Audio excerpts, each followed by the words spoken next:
Okay, I had a request. I don't know how well my voice is going to carry with the wind. We do have wind, and you do hear that the field I'm looking at is already hissing, which, by the way, this is domestic wheat. But back to the subject, I had a question on how to physically identify the difference between domestic wheat and wild barley. So the first thing I want you to look at is the appearance of the field. You will see that everything is more or less very even. Everything's more or less the same height, the same maturity. It just looks like a beautiful, even manicured field of wheat, because that's what it is. It's domestic. Now we're going to take a stalk, and we'll take this one right here. Excuse me, farmer, and thank you for your educational material. And I'm going to go right across the ditch. Now, this is not an acceptable barley. However, it is barley, and it's a perfect example of the difference between wheat and barley. I'm going to go up here.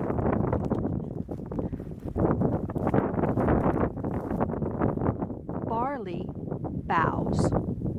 Barley, as the head and the grains mature, the stalks are slender enough that the head of the plant bows and sways in the wind. In fact, it reminds me of the passage in Leviticus where the high priest offered the first fruits, the omer offering, or the wave sheaf offering. That wave sheath, they were literally waving it before Jehovah, and they themselves were waving before Jehovah. And when I look at the barley in the field with their heads bowed and they're swaying under the ruach, under the wind, which is also the name of the Holy Spirit, the Ruach Kodesh, the holy wind, it reminds me of the priests offering the wave sheaf. Okay? Just let you look at this a second. See how their heads are bent over. And see how even, go back over here, let's wait for the wind. Even though the wheat moves in the wind, it will never, never, never bow its head. Ever, ever bow its head.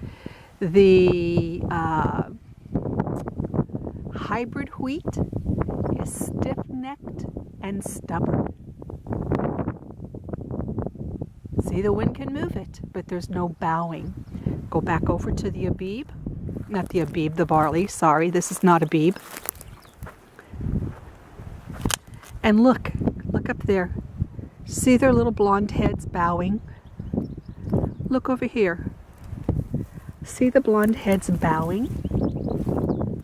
Okay, now we're going to take a piece of the barley, which we're going to take the red one right there. By the way, that red is my favorite. Isn't that amazing that we actually have red barley? See the red stripes and the red tips? I'm telling you, if that's not a picture of our Messiah, that's just phenomenal.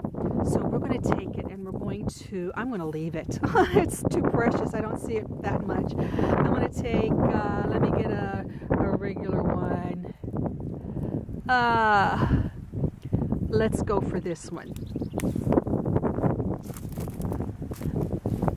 And now, if the wind will allow me, I'm going to show you the difference in the grains.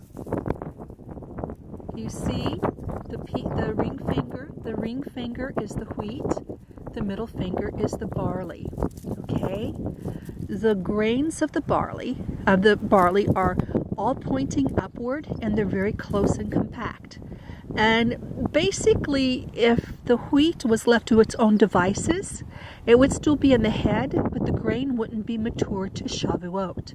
So just because we're looking at two heads, remember, they all emerge at the same time. They all come out of the heads emerge as far as a blade of grass coming up out of the ground. They all come up out of the ground about the same time. They all come up out of the head about the same time. But the grains themselves mature at different amounts of time. Hang on, bear with me. I got a ryegrass interfering with my demonstration here. So this is the barley, and you you see that the grain is very long, or the grain holder is very long. This is the wheat. And you see that it's more round and it's more pointing away from the stalk, and the barley is pointing straight out. And I'm going to also back away. I did break the stalk on this barley, but you can see it's a slender stalk.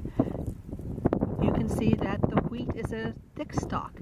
That's why the barley will bow and bend as this gains weight. That's why the wheat will not bow and bend as this gains weight. Okay, I hope I've answered that question.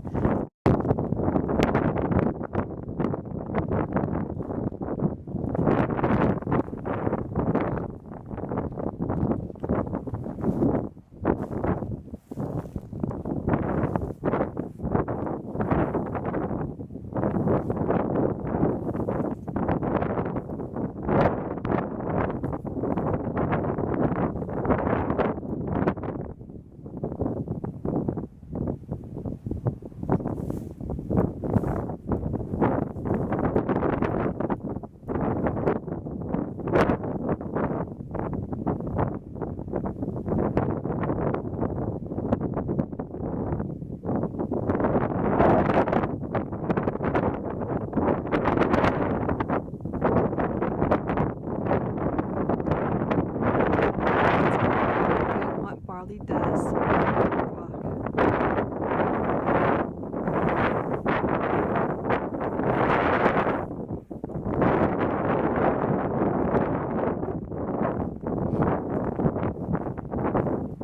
There's some oats still ahead. Walk up here a little further.